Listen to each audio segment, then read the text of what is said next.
Assalomu alaykum hamkorlar.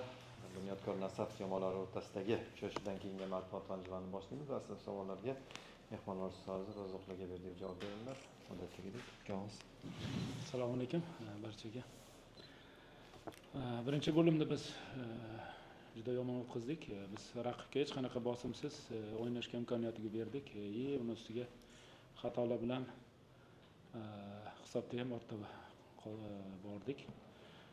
Ikkinchi bo'limda raqibga Bunyodkor jamoasiga biz yuqoriroq bosim o'tkazishga, vaziyat yaratishga faol bo'ldik. Buni uddaladik deb o'ylayman. Bugun g'alabaga juda yaqin edik. Agar penaltini amalga oshirganimizda bugun 3 ochkoga bemalol ega bo'lardik. Penalti vaziyatdan keyin bizni darvozamizga ham yaxshi vaziyatlar bo'ldi. O'sha uchun ikkita jamoa ham bugun ochiqroq vaziyatlar ko'p yaratib o'ynadi deb o'ylayman. Savol bor? Assalomu alaykum. Alaykum assalom. Nasaf matchi vaqtdan nisbatan tashkil yo'qotdi. Ochiladagi shu aqlli o'yin ta'sir qildimi deb o'ylaysiz?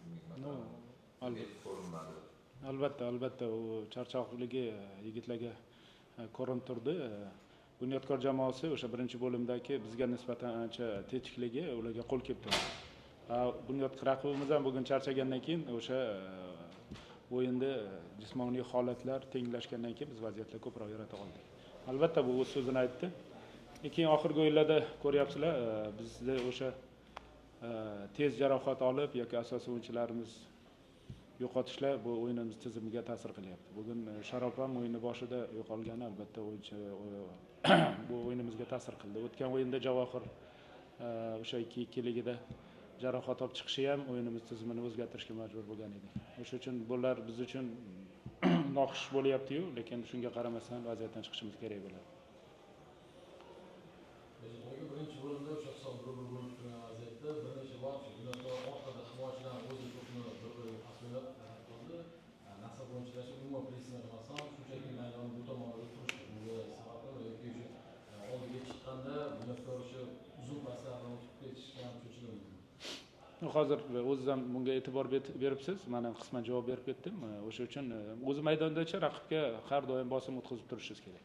Biz Bunyodkor jamoasiga hech qanaqa bosim o'tkazmadik. Bemalol hujumlarni boshlash, pozitsion hujumlarni boshlab, ular kerakli joyga o'yinchilar pozitsiyasini almashtirib, erkin harakat qilgani uchun ular bizdan faolroq ko'rindi. Hisobda ham oldida bordi.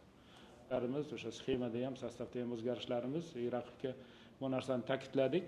Biz yutqizishga haqqimiz yo'q edik. O'sha uchun ba'zi bir o'zgarishlarimiz, raqibga bosimimiz biz ko'proq vaziyatlar yaratdik. Ikkinchi bo'limda raqibga nisbatan faolroq bo'ldi deb bemalol ayta olaman.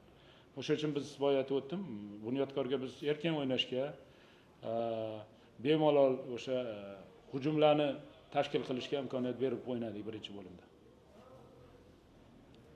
Rasul aka, shu so'nggi vaqtda bir nechta o'yindan biri Abduvohid emas, biroz qo'ldan chiqib ketgandek ko'ryapti. Endi bugungi gol emas, bugungi juda asar ham chiqolmasdi, dialoglar bo'ldi. Umumiy olganda bunga sabab nima deb o'ylaysiz? Mana shu raqobat yo'ligami? Mana Varada ham bo'lsa degan o'ylam aytdingiz. Super Kubokda u ikkinchiga biroz bo'lib keldi. Endi baribir raqobat bo'lmasa, umuman degradatsiya bo'lib ketadi. Bizda har bir o'yinga tushmadi. Bilasizmi, tavakkal qilishga haqqimiz ham yo'q-da. Hozir Varabiy umuman o'yin amaliyotsizki yuribdi-da. Endi uni o'sha uchun vaqtni almashtirishga ham o'sha uchun nafaqat vaqtga ba'zi bir o'yinchilarimizda o'yinida pasayish bo'lganiga bizda o'z xulosamiz bor. Albatta bundan voy qilamiz. Hammaga rahmat. Rahmat.